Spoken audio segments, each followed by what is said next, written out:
반갑습니다. 거룩하고 복된 주일 아침 주님의 보좌 앞으로 나오신 모든 성도님들 주님의 이름으로 환영하고 축복합니다. 2026년도도 어느덧 반년이 지나 6월의 마지막 주일을 맞이했습니다. 지난 6달에 우리의 삶을 되돌아볼 때 모든 것이 하나님의 은혜였습니다. 때로는 넘어지고 흔들렸었지만 우리를 붙드시고 우리를 이 자리에 서게 하신 에베네셀의 하나님께 감사와 영광을 올려드립니다.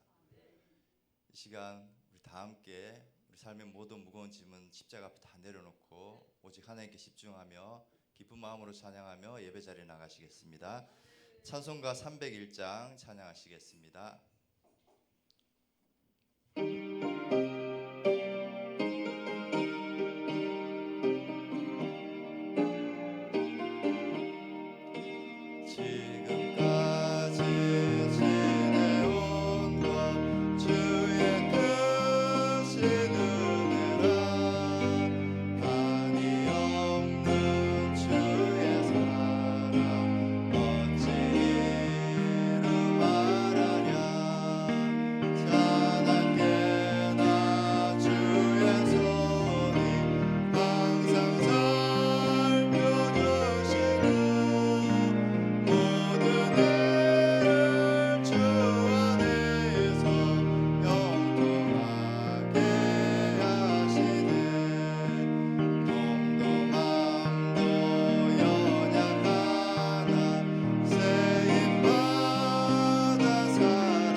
찬양 찬양하시겠습니다.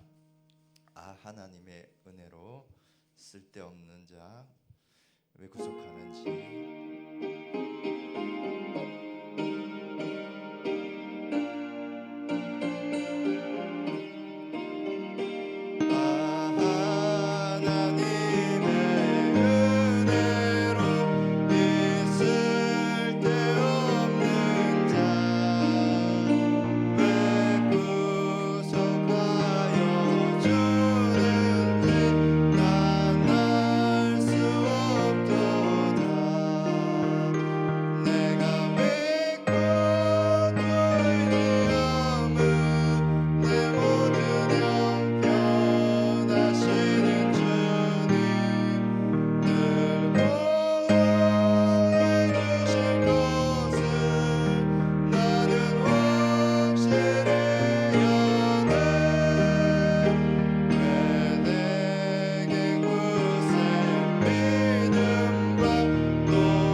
함께 묵상 기도하심으로 6월 마지막 주일 오전 예배 하나님께 드리겠습니다.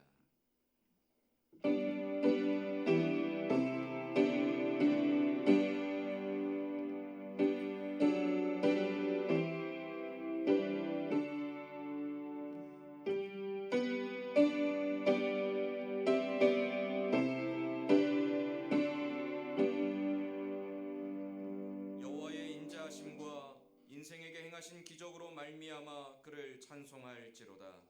그가 사모하는 영혼에게 만족을 주시며 줄인 영혼에게 좋은 것으로 채워주심이로다. 하나님은 영이시니 예배하는 자가 영과 진리로 예배할지니라. 아멘. 아버지 하나님, 무더운 날씨 속에서도 사랑하는 주의 백성들을 지켜주셨다가 오늘도 거룩한 주일을 기억하여 주께 나올 수 있도록 우리의 마음과 걸음을 인도하여 주시니 감사합니다. 이 시간에도 사랑하는 하나님 앞에 우리의 온 마음과 뜻과 정성 다해 예배하게 하여 주시고 예배하는 자들에게 주시는 풍성한 은혜로 인하여 감사와 기쁨의 고백만이 가득한 귀하고 복된 이 한 시간이 되게 하여 주옵소서. 예배 모든 소를 주께 의탁하오며 예수님의 이름으로 기원하옵나이다. 아멘. 다 함께 자리에 일어나서 찬송가 25장 찬송하겠습니다.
교동문은 13번 시편 23편 말씀입니다. 교동문 13번 시편 23편 말씀입니다. 여호와는 나의 목자시니 그가 나를 푸른 풀밭에 누이시며 내 영혼을 소생시키시고 내가 사망의 음침한 골짜기로 다닐지라도 해를 두려워하지 않을 것은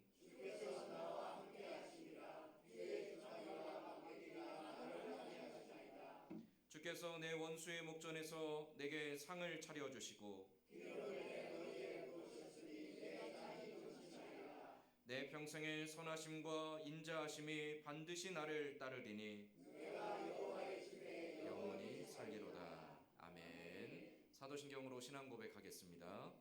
전능하사 천지를 만드신 하나님 아버지를 내가 믿사오며 그 외아들 우리 주 예수 그리스도를 믿사오니 이는 성령으로 잉태하사 동정녀 마리아에게 나시고 본디오 빌라도에게 고난을 받으사 십자가에 못 박혀 죽으시고 장사한 지 사흘 만에 죽은 자 가운데서 다시 살아나시며 하늘에 오르사 전능하신 하나님 우편에 앉아 계시다가 저리로서 산자와 죽은 자를 심판하러 오시리라. 성령을 믿사오며 거룩한 공예와 성도가 서로 교통하는 것과 죄를 사하여 주시는 것과 몸이 다시 사는 것과 영원히 사는 것을 믿사옵나이다. 아멘. 다 자리에 앉아서 찬송가 447장 찬송하겠습니다.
이호일 장로님 대표하여 기도하겠습니다.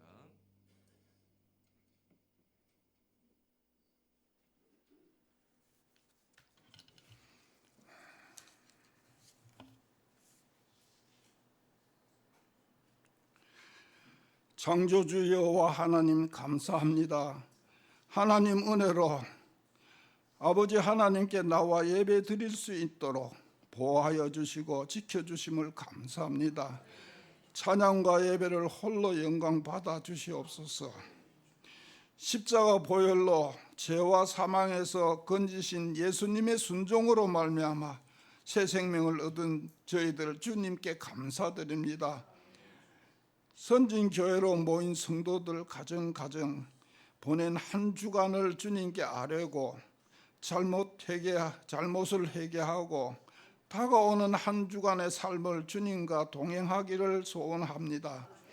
아버지 하나님, 연약한 육신과 공고한 자의 삶과 슬픔을 당한 가정이 있습니다. 위로하시고 새 힘을 받기를 원하옵나이다.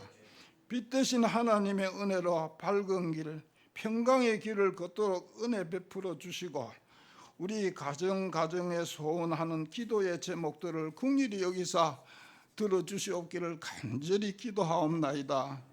믿음과 바라보는 소망의 삶을 살 수 있도록 힘을 내게 더하여 주시고 도와주시옵소서. 나라를 위하여 기도합니다. 위정자들이 공의와 정의를 바라보게 하시고 바르게 행하도록 욕심과 유혹에 빠지지 않도록 힘과 지혜를 주시고 새롭게 하여 주셔서 이 나라를 붙들어 주시옵소서. 선교사님과 돕는 교회를 위하여 기도합니다. 적은 도움이지만은 사역하시는 선교사님과 목사님을 통하여서 주님의 기적으로 하나님의 영광을 나타내게 하시고 하나님 아버지의 영광과 하나님의 크신 은혜가 넘치도록 은혜 베풀어 주시고 성령님 가정을 지켜주셔서 특별히 질병으로 물리쳐서 걱정과 근심이 없게 하여 주시옵소서. 이 한 주간도 주님의 은혜 안에서 힘을 얻어 말씀 안에 주님 안에 살게 하도록 새 힘을 주시고 말씀을 주시옵소서. 세우신 주의 종을 통하여서 말씀하실 때 성령께서 함께 하시고 충만케 하셔서 우리의 심령이 하나님의 은혜로 변화받는 시간 되게 하여 주시옵소서. 예수님 이름으로 간절히 기도하옵나이다.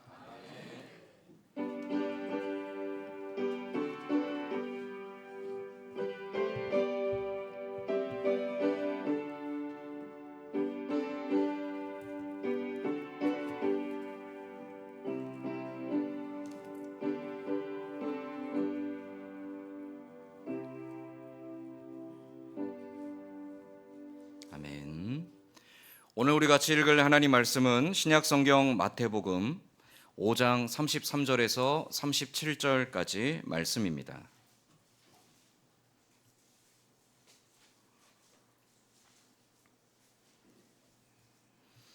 신약성경 마태복음 5장 33절에서 37절까지 말씀입니다.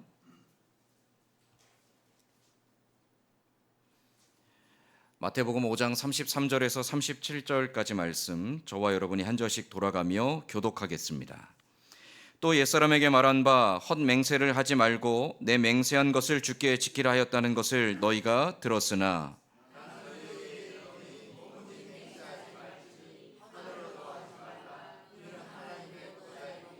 땅으로도 하지 말라 이는 하나님의 발등상이며 예루살렘으로도 하지 말라 이는 큰 임금의 성이며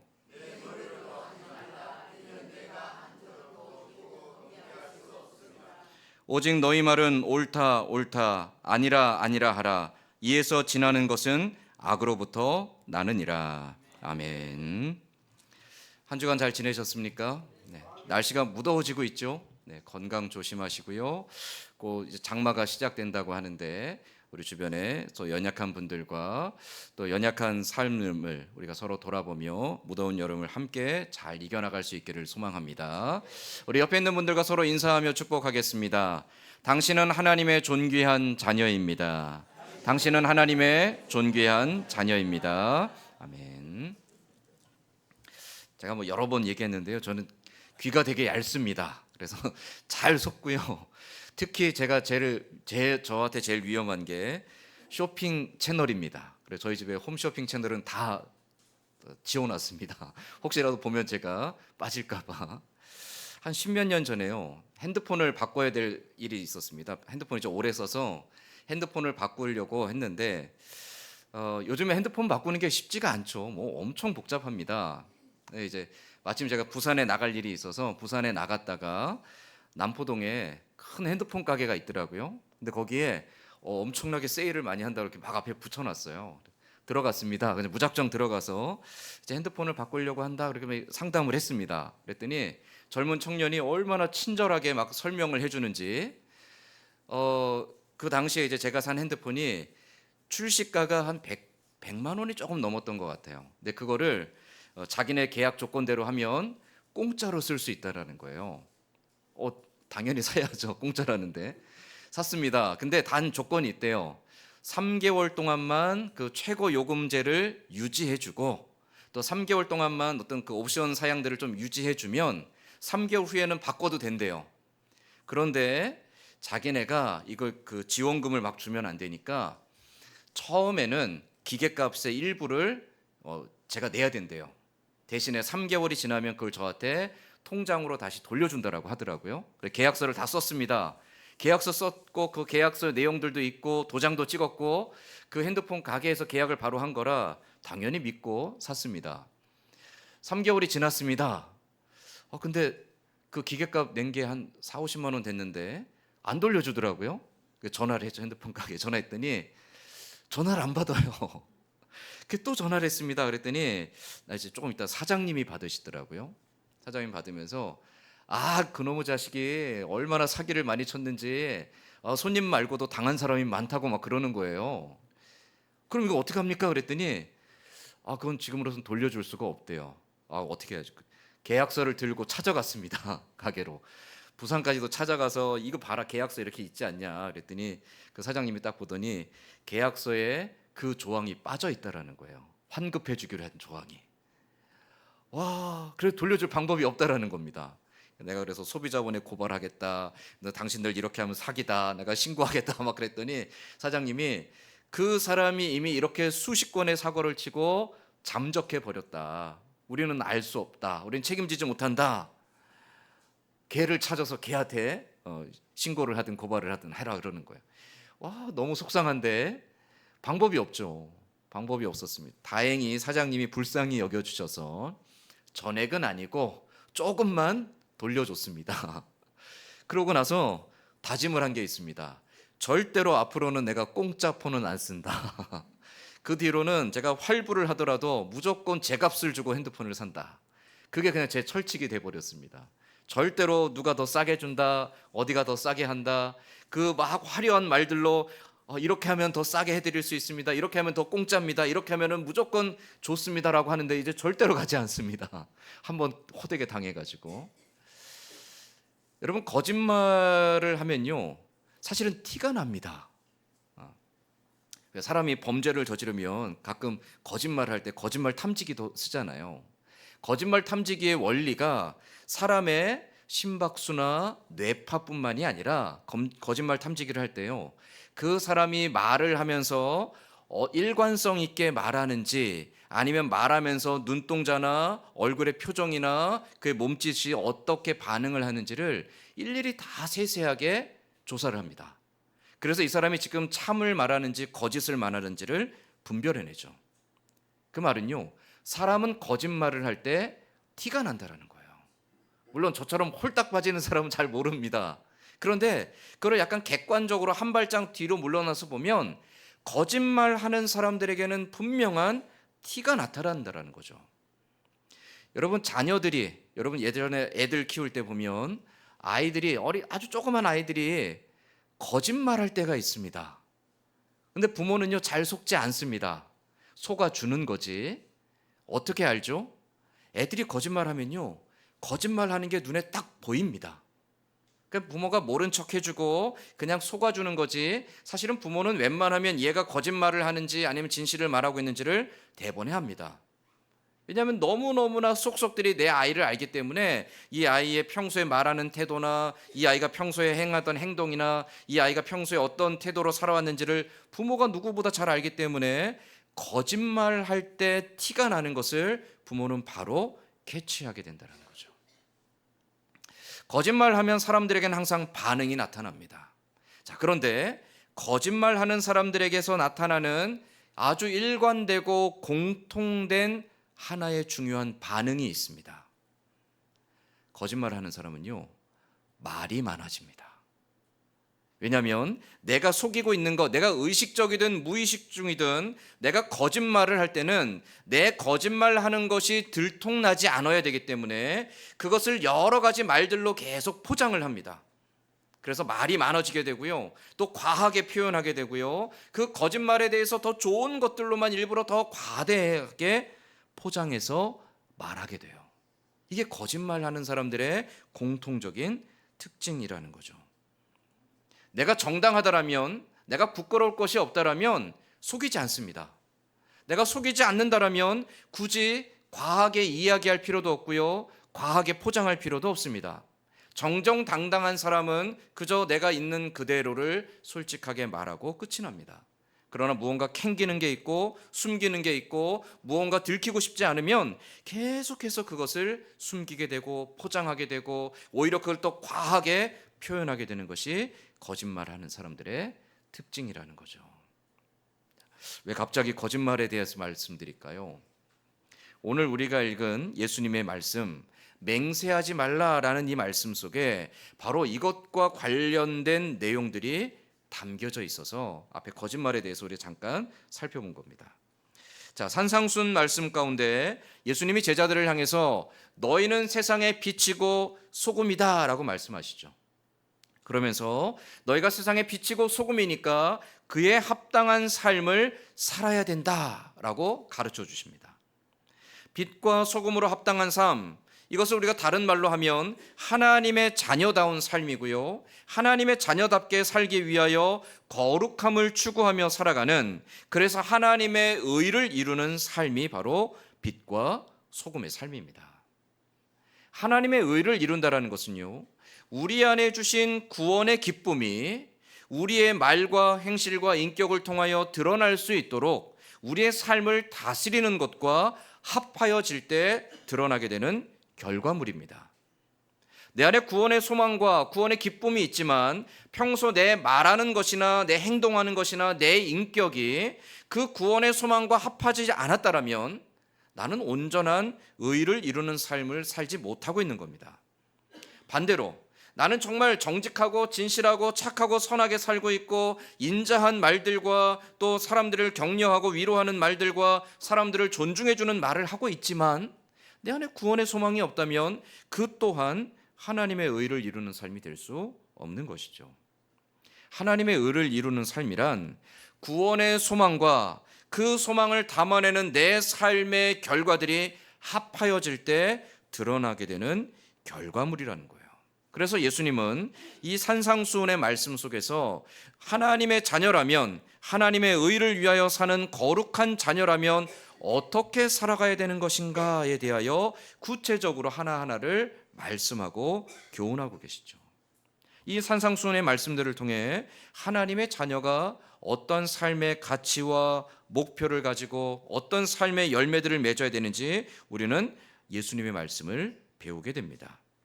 그 중에서도 예수님이 빛과 소금으로 살아가야 될 하나님의 의를 위해 살아가는 믿음의 사람들을 구약의 율법을 통하여서 4가지 중요한 주제들로 설명하고 계십니다. 우리가 지금 몇 주째 보고 있는데요, 첫 번째는 분노에 대한 것이었고요, 지난주에는 간음에 대한 것이었죠. 그리고 오늘 3번째가 바로 말씀 속에 등장하는 맹세에 관한 것입니다. 맹세, 이 맹세라는 것은 여러분도 가끔 하시나요? 맹세한다, 우리 맹세, 어떤 것에 대하여 내가 다짐한다라는 말 좀 쓰죠.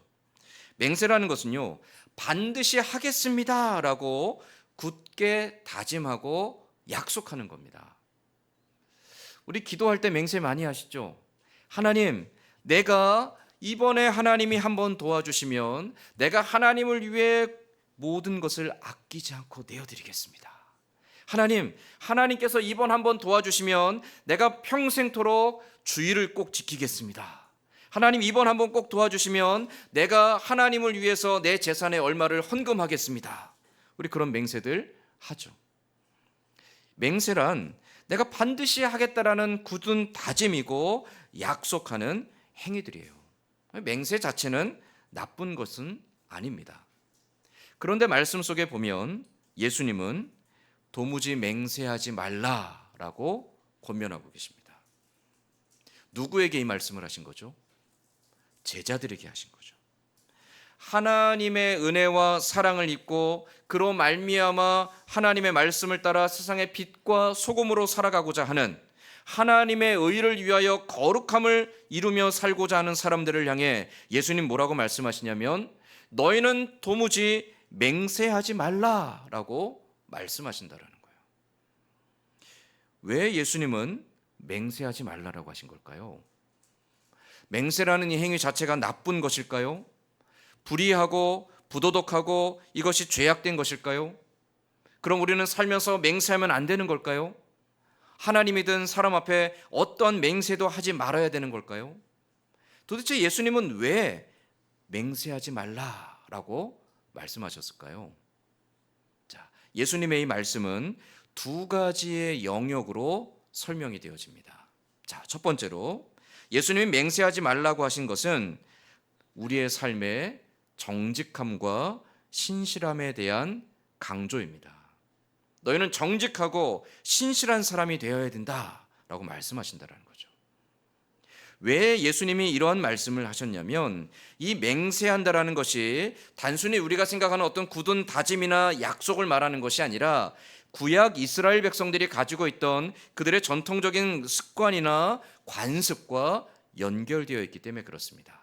자, 33절 말씀에 또 옛사람에게 말한 바 헛맹세를 하지 말고 내 맹세한 것을 주께 지키라 하였다는 것을 너희가 들었으나. 자, 예수님께서 맹세하지 말라라고 말씀하시는 그 맹세의 주요 대상이 무엇이냐면 구약의 율법에 따라서 너희가 하나님과 사람들 앞에 하는 그 맹세를 하지 말라. 그런데 그 맹세가 특별히 어떤 것이냐면 33절 말씀에 보면 헛맹세라고 말하고 계시죠. 헛된 맹세를 하지 말라. 헛된 맹세라는 것이 무엇일까요? 물론 지키지도 못할 약속을 우리는 헛된 맹세라고도 말할 수 있는데 예수님이 말씀하시는 또 구약의 이스라엘 백성들이 하고 있는 이 헛된 맹세라는 것은 무엇이냐면 내가 약속한 것이 옳고 내가 약속한 것이 정당하고 내가 약속한 것을 나는 반드시 지키는, 나는 의롭고 정직하고 나는 신실한 사람이다라는 것을 강조하기 위해서 내 맹세에 맹세를 더하고 또 맹세를 더하고 맹세를 더하는 그 모습을 말하는 겁니다. 맹세로서 족한데 내 맹세가 무언가 내 자신도 내키지 않는 거예요. 내 자신도 확신이 없는 거예요. 내 자신도 내 맹세에 대해서 자신이 없는 거예요. 그래서 그 맹세를 또 하고 또 하고 또 하는 것을 말합니다. 우리 문화에도 이런 것이 좀 있죠. 우리 흔히 말하는 것 중에 야, 이거 내가 잘못됐으면 내 손에 장을 짓는다. 그 말을 하고 아직 손에 장을 짓는 사람 못 봤습니다. 근데 우리 그런 말 흔히 하죠.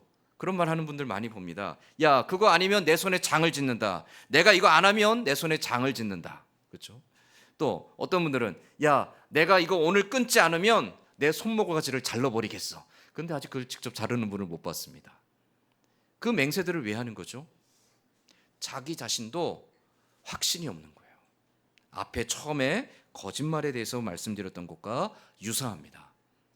내 자신이 여기에 대해서 자신 있고 확신이 있고 굳은 결의를 가지고 있다라면 굳이 맹세에 맹세를 거듭할 필요가 없습니다. 말 한마디로 족합니다. 그러나 그 맹세가 무언가 내게도 내키지 않고 캥기는 게 있기 때문에 그 맹세를 거듭거듭 한다라는 거죠. 그것이 바로 오늘 33절에서 말하고 있는 헛맹세입니다. 왜 그럼 이 헛맹세를 하는 걸까요? 이스라엘 백성들도 우리하고 좀 비슷한데요. 이스라엘 백성들의 문화 속에는요, 체면이 굉장히 중요시 여겨집니다. 사람들 앞에 보여지는 내 모습, 사람들이 나를 어떻게 판단하고 평가하는지에 대한, 그래서 내 체면 치레를 하는 것이 이스라엘 백성들에게 굉장히 중요한 요소 중에 하나입니다. 내가 무언가 다른 사람들에게 약해 보이거나 부족해 보이거나 성실하지 못해 보이거나 특별히 하나님 앞에 거룩하고 경건해 보이지 못한다는 것은 내 인생에서 굉장히 치명적인 허점입니다. 그래서 그 치명적인 허점을 감추기 위해서 일부러 더 과장되게 허세를 부리는 문화가 있습니다. 그래서 이스라엘 백성들은 기도할 때가 되면요, 하루에 3번 기도하는 시간이 되면 일부러 사람들이 많이 모이는 시장 어귀에 나가서 기도 시간을 딱 기다렸다가 기도 시간이 딱 되면 사람들이 많이 모이는 곳 앞에 가서 손을 높이 들고 오 하나님 감사합니다. 오 하나님 나는 저 죄인들과 같지 않게 하심을 감사드립니다. 그렇게 기도합니다. 구제할 때 일부러 사람들이 많이 모인 곳을 찾아가서 그곳에서 나는 이렇게 하나님 사람들에게 구제를 베풉니다. 나는 이렇게 자선을 베풉니다. 나는 이렇게 선한 일을 합니다라고 자랑하며 구제한 일을 했습니다. 왜요? 나의 의로움과 나의 경건함과 나의 거룩함을 드러내기 위해서요. 허세인 거죠. 맹세도 그와 같다라는 거예요.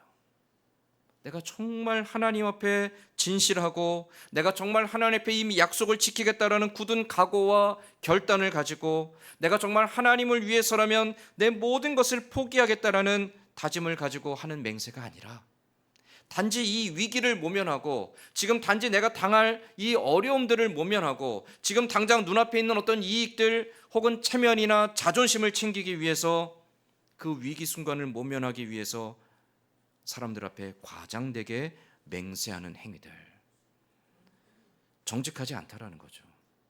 겉과 속이 다르다라는 거예요. 위선되다라는 거죠. 예수님은 바로 그 거짓됨에 대해서 질책하시는 겁니다. 그래서 37절 말씀에 보면 오직 너희 말은 옳다 옳다 아니라 아니라 하라. 이에서 지나는 것은 어디서부터 나온대요? 악으로부터 나느니라. 옳다 옳다 아니다 아니다 이에서 지나는 것은 악으로부터 나느니라. 이 말씀이 바로 그거예요. 과하게 자기 자신을 속이지 말라라는 겁니다. 겉과 속이 다른 모습으로 위선을 보이지 말라라는 겁니다. 하나님은 결코 속지 않으신다라는 것이죠.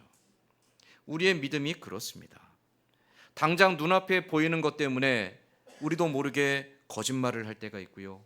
우리도 모르게 우리 자신을 속일 때가 있습니다.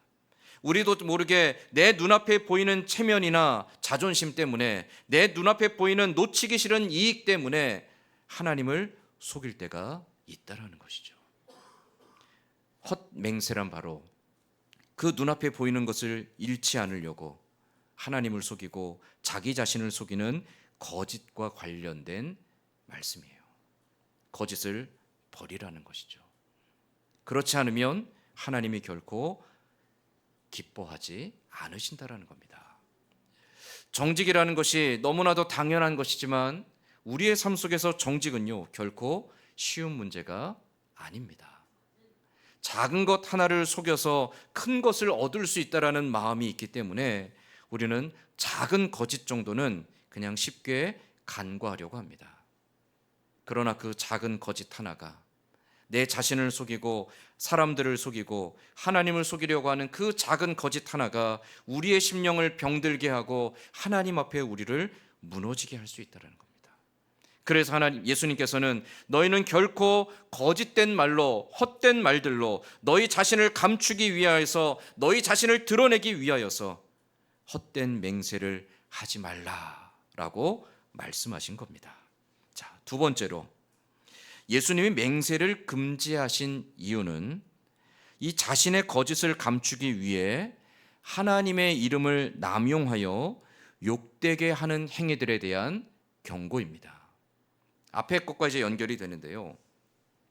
헛된 맹세라는 것이 결국 자기의 이익과 자존심과 자기의 영광을 위한 것이라고 그랬죠.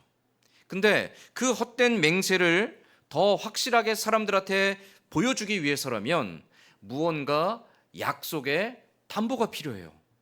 그래서 사람들이 약속할 때, 내가 맹세할 때 내가 무엇을 걸고 맹세한다 많이 하잖아요. 우리도 많이 하죠. 야, 그거 아니면 뭐 내 손모가지를 걸겠어, 이것뿐만이 아니라, 야, 그거 아니면 내가 너한테 10만 원 갚을게, 내가 너 10만 원 줄게, 야, 그거 아니면 내가 내 집을 판다, 야, 그거 아니면 내 부모, 내 성을 갈아버리겠어. 우리 그런 말 가끔도 하죠. 이스라엘 백성들도 그랬다라는 거예요. 야, 내가 하나님 앞에, 사람 너희 앞에 이렇게 맹세하는데 이 맹세를 지키지 못한다라면 내가 내 재산을 너한테 줄게, 내 가족의 이름을 걸고 내가 맹세할게. 더 심지어는 내가 하나님의 이름으로 맹세할게 라는 일들이 많았다라는 겁니다.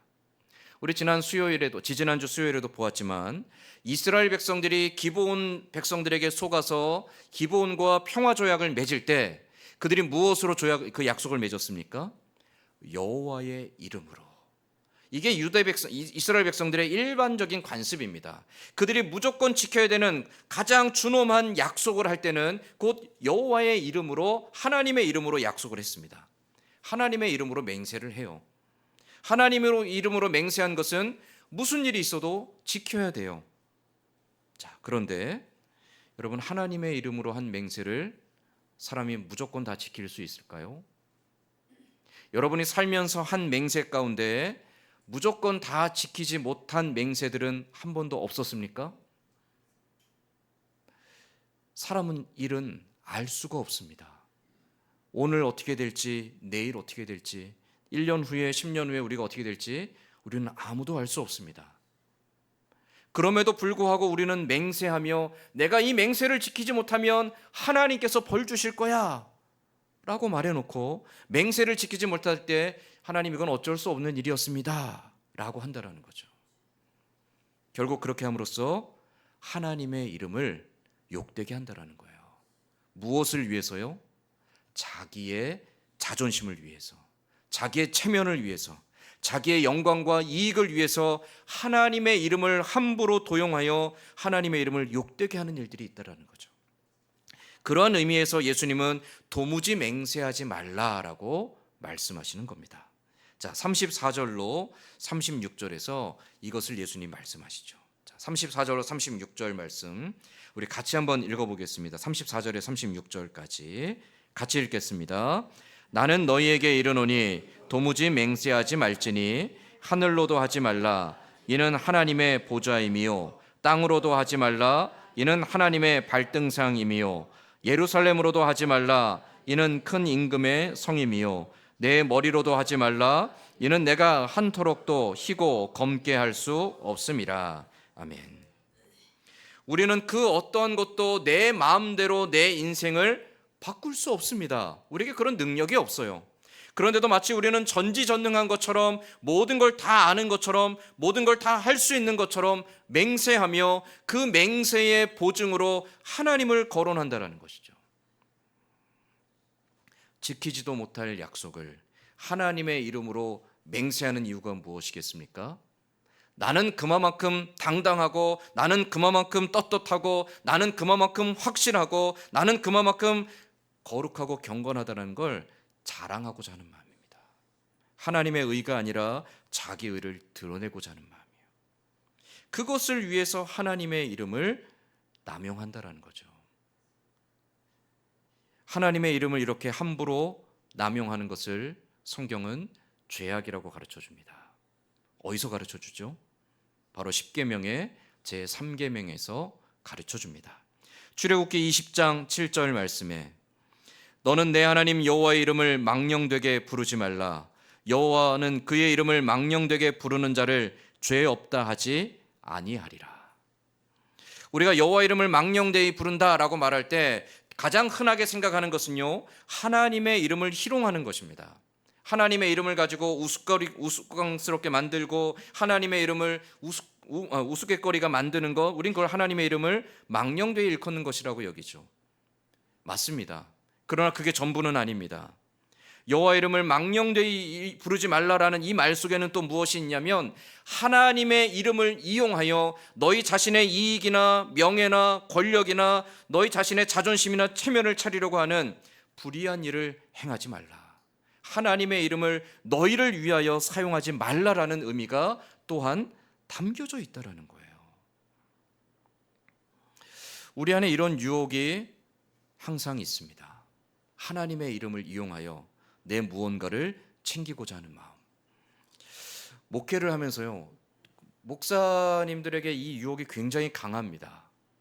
여러분, 제가 목회를 하면서 되게 두려워하는 것이 하나 있는데요, 교회와 성도들을 제가 원하는 대로 지배할 수 있는 가장 강력한 힘이 저한테 있습니다. 그게 뭐냐면 하나님의 이름입니다. 제가 어느 집사님이나 장로님이나 권사님한테 하나님의 이름으로 당신 그렇게 하면 저주를 받습니다 라고 하면 누구도 쉽게 그 일을 하지 못할 겁니다. 하나님의 이름으로 내가 당신을 축복합니다 라고 하면 누구든지 저에게 기꺼이 머리를 조아릴 겁니다. 에이, 설마 그러겠습니까? 아니요, 의외로 그 방법이 쉽게 통용이 됩니다. 그런 방식으로 교회를 지배하고 성도들을 지배하는 일들이 사실은 비일비재하게 일어나고 있습니다. 그러나 진정으로 하나님을 경외하고 두려워함이 아니라 단순히 어떤 특정한 사람이, 교회의 권력을 가진 어떤 사람이, 그가 목사이든 장로이든 권사이든 누구든지 하나님의 이름을 빙자하여 자기의 힘을 과시하고 자기의 이익을 추구하고 자기의 영광을 추구하는 경우가 바로 여호와 이름을 망령되이 일컫는 것이죠. 하나님의 이름을 앞세워서 성도들을 겁박하고 협박하며 하나님의 이름을 앞세워서 성도들을 착취하고 억압하며 하나님의 이름을 앞세워서 자기가 주장하는 바를 외치는 사람들, 그들이 바로 하나님의 이름을 망령되이 일컫는 사람들이라는 거예요. 그래서 항상 두렵습니다. 그래서 항상 마음속에 조마조마합니다. 하나님, 내가 혹여라도 내가 가진 생각을 사람들에게 관철시키기 위하여서 하나님의 말씀과 하나님의 이름을 오용하지 않게 지혜를 주시옵소서. 두렵고 떨리는 마음을 내 안에 주시옵소서. 이것이 제가 강단에 설 때마다 또 교회에 들어설 때마다 늘 갖는 마음입니다. 왜냐하면 그 유혹이 너무나도 강렬하기 때문에 그래요. 누구든지 저에게 정말 하나님을 섬기듯이 저를 하나님을 대하듯이 섬기시는 분들이 있으면 사실은 전 되게 불편합니다. 누군가 저를 정말 하나님처럼 여기며 저에게 막 순종하고 복종하고 대접하려고 하면 죄송합니다. 정말 마음속에 불편합니다. 왜냐하면 제가 이 교만한 마음을 갖게 될까 봐. 사람은 누구나 연약하거든요. 안 그런다 하지만 누구든지 얼마든지 쉽게 무너지고 넘어지는 게 인간입니다. 그래서 그러지 않으려고 정말 벼랑 끝에 선 마음으로 붙잡으려고 합니다. 계속. 하나님, 내가 교만해지지 않게 해주시옵소서. 내가 하나님의 이름을 이용하여서 사람들을 겁박하거나 억압하거나 착취하지 않게 하여 주옵소서. 내가 사람들 위해 군림하지 않게 하여 주시고 내가 하나님의 이름을 이용하여 내 원하는 것을 이루려고 하는 악한 마음들을 품지 않게 하여 주옵소서. 어떻게 보면 제가 강단에 서는 날까지는 계속 그 마음을 두렵고 떨리는 무로 지켜갈 수밖에 없을 것 같아요. 왜냐하면 그 유혹이 너무 강렬하니까요. 우리도 마찬가지죠. 교회 안에서 여러 가지 모양으로 섬기고 봉사하다 보면 때로는요, 무언가를 주장하고 싶을 때가 있고요, 무언가를 내가 원하는 대로 관철시키고 싶을 때가 있습니다. 그러할 때 우리도 모르는 사이에 하나님의 이름을 거론할 때가 있습니다. 이건 주의 뜻이야, 이건 주님의 뜻이야, 이건 주님의 명령이야, 주님이 원하시니까 이건 해야 돼. 그러나 우리는 결코 함부로 하나님의 이름으로 내 생각과 내 주장들을 앞세우면 안 됩니다. 무엇보다도 우리는 정말로 그게 하나님의 뜻이라면 누구보다도 먼저 내 자신이 하나님 앞에 내 자신을 쳐서 깎고 복종시키고 무릎 꿇리는 사람이 돼야 되는 거죠. 여호와 이름을 망령되이 부르지 말라. 하나님, 내가 이 약속 반드시 지키겠습니다. 야, 내가 하나님의 이름으로 약속해. 이건 무슨 일이 있어도 지킬 거야. 아니요. 사람은 알 수 없습니다. 사람은 작은 시험에도 넘어집니다. 사람은 작은 유혹에도 실패합니다. 그래서 우리는 결코 함부로 하나님의 이름을 걸고 어떤 말을 하거나 하나님의 이름으로 맹세하거나 하나님의 이름으로 무언가를 하고자 하는 헛된 야망들을 포기해야 됩니다. 너무나 죄송스럽고 안타까운 이야기지만 오늘 한국교회에 이런 일들이 많이 있죠. 많은 교회와 특히 목회자들이 하나님의 이름을 앞세워서 얼마나 자기의 영광과 권력과 이익을 추구한 일들이 많이 있습니까? 하나님이 과연 뭐라고 판단하시겠습니까? 자기가 옳다 여기는 것, 자기의 신념, 자기의 사상, 혹은 자기의 이익, 자기의 부, 자기의 영광, 자기 체면, 자기 자존심, 자기가 옳다고 여기는 것을 위하여서 하나님의 이름으로 성도와 교회와 사회를 겁박하고 협박하고 있는 오늘날 한국교회의 모습이나 많은 교회 지도자들의 모습이 결코 하나님 앞에 의로울 수가 없다라는 거죠. 남 이야기가 아닙니다. 내 자신의 이야기고 우리 모두의 이야기입니다. 우리를 향하여서 예수님 말씀하시는 거죠. 너희는 하나님의 이름을 거론하여서 그 이름을 욕되게 하는 일을 하지 말라라는 겁니다. 예수님은 이 두 가지 주제를 가지고 맹세에 대해서 금지하고 계십니다. 내 스스로 내 안에 정직이나 진실함을 가지고 하는 맹세가 아닌 정말 내가 지키지도 못할 것인데 내 스스로도 확신이 없는데 그것을 사람들에게 보여주기 위하여서 내가 그렇지 않다라는 걸 보여주기 위하여서 과장하며 거짓과 위선으로 나를 포장하는 일들을 하지 말라는 겁니다. 내 자신을 위선으로 포장하기 위해 하나님의 이름도 서슴없이 거명하는 그 죄악의 길을 걸어가지 말라는 것이죠. 그러한 의미에서 예수님은 헛맹세를 하지 말라라고 말씀하고 있습니다. 이 맹세에 대한 명령은 오늘 하나님의 자녀로 이 땅에서 하나님의 의를 따라가는 거룩한 하나님의 백성들을 향하여서 정직과 진실함에 대한 도전입니다. 하나님의 의를 이루는 믿음은 거창한 것이 아닙니다. 오늘 우리의 삶 속에서 우리가 매일매일 마주하는 우리의 삶의 현실 속에서 아주 작고 사소한 것서부터 정직함과 진실함을 지켜가기 위해 하나님 앞에 교만하지 않고 내 자신을 겸손하게 하기 위하여 끊임없이 그 앞에 내 자신을 낮추고 깎고 부셔가는 그 연단과 자기 인내의 과정들, 이것이 바로 거룩함을 통하여 하나님의 의를 이루어가는 믿음의 사람들의 모습이라는 것이죠. 우리에게는 또 한 주간의 삶이 주어졌습니다. 어떻게 살아가시겠습니까? 하나님의 의를 이루기 위해 내가 어떠한 삶으로 사람들 앞에 서겠습니까?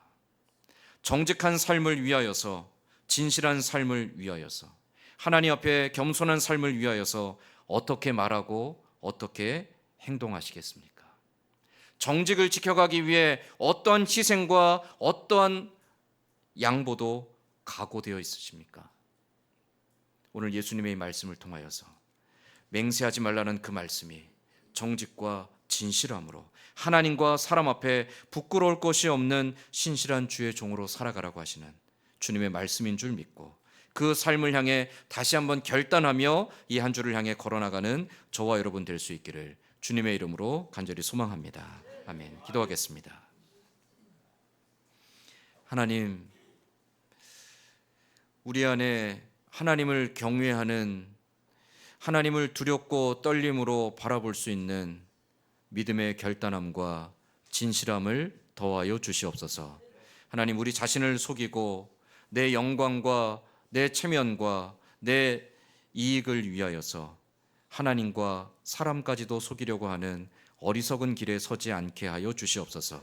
하나님, 때로는 손해볼지라도, 때로는 남들에게 무시를 당한다 할지라도, 때로는 내 자존심이나 체면이 구겨진다 할지라도 정직함을 지켜가기 위해 기꺼이 희생하고 양보하고 낮아질 수 있는 진실한 믿음의 사람들이 될 수 있도록 우리를 주장하여 주시옵소서. 하나님, 내 자신을 위해서 하나님의 이름을 악용하려고 하는 헛된 유혹과 헛된 야망들을 버리게 하여 주시고 다만 하나님 앞에 겸손하고 진실한 사람으로 살게 하여 주시옵소서. 이 한 주간도 정직함과 진실함을 통해 거룩한 삶을 통하여 하나님의 의를 이루어가는 하나님의 자녀들이 다 될 수 있기를 간절히 기대하고 소망하며 예수님의 이름으로 기도드리옵나이다. 아멘. 우리 함께 찬송가 421장 찬송하며 준비한 헌금 하나님께 봉헌하겠습니다.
하나님 감사합니다.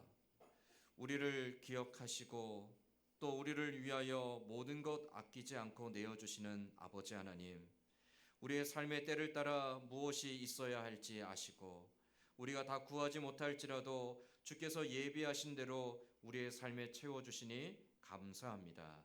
때로는 남들이 갖지 못한 것 때문에 억울하고 또 남들이 누리고 있는 걸 나는 누리지 못하는 것 같아 마음속에 속상할 때도 있지만, 그러나 하나님, 이 모든 것이 하나님 보시기에 가장 좋은 것으로, 나에게 있어야 될 것을 아시는 하나님께서 때를 따라 가장 좋은 것으로 채워주시고 만족해 하셨음을 믿음의 눈으로 바라보며 감사와 기쁨의 고백으로 살아가는 우리 모두가 되게 하여 주시옵소서. 주의 은혜와 사랑에 감사하여 오늘도 주 앞에 나와 예배할 때 우리의 마음과 뜻과 정성을 다해 준비한 예물 아버지 앞에 드립니다. 드려진 예물이 주의 나라와 주의 몸된 교회와 주의 영광을 위해 귀하게 사용되어질 수 있도록 쓰이는 곳마다 선한 양심과 선한 지혜 가운데 인도하여 주시옵소서. 드린 손길들 또한 드리고 싶지만 더 드리지 못한 손길까지 기억하시며 그 손과 가정과 생업의 터전 위에 날마다 함께 하시는 하나님으로 인해 감사와 기쁨의 고백이 늘 충만한 삶 될 수 있도록 복의 복을 더하여 주시옵소서. 함께 하심을 감사드리며 예수님의 이름으로 기도드리옵나이다. 아멘. 기도하겠습니다.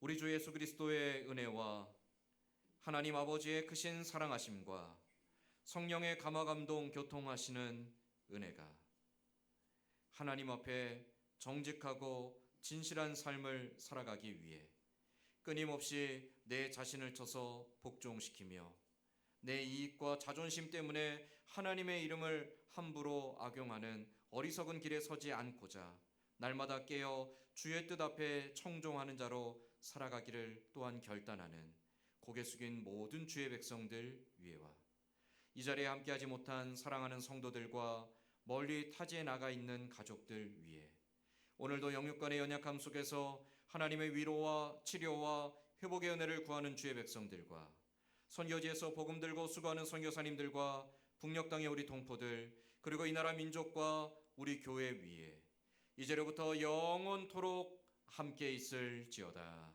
아멘.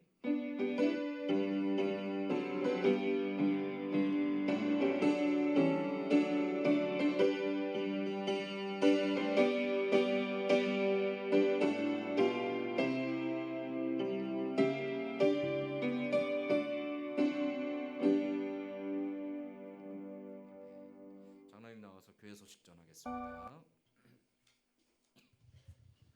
교회 소식 전해드리겠습니다. 다음 주일은 맥주 감사 주일입니다. 예배 시간에 성찬식이 있습니다. 한 주간도 기도로 준비하시기 바랍니다. 2분기 결산 재직회가 다음 주일 오후 찬양 예배 시간에 있습니다. 2분기 결산 탕회가 7월 4일 토요일 오후 2시에 목양실에서 모입니다. 교우사업장 신방입니다. 7월 2일 목요일 오전에 교우사업장 신방이 있습니다. 윤여 장로님 가정에서 장례를 마치고 떡과 음료를 준비해 주셨습니다. 나가시면서 받아가시면 되겠습니다. 이번 주 청소 봉사는 양선조입니다. 박순자 집사님, 임성 권사님, 정정자 권사님 수고해 주시겠습니다. 연로하신 성도님들과 또 영육간에 연약하신 성도님들을 위해서 나라 민족을 위해서 선교사님과 협력계를 위해서 기도해 주시기 바랍니다. 감사합니다. 우리 다 함께 자리에 일어나서 찬송가 620장 1절 찬송하며 오전 예배 모든 수를 마치겠습니다.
주의 사랑 어찌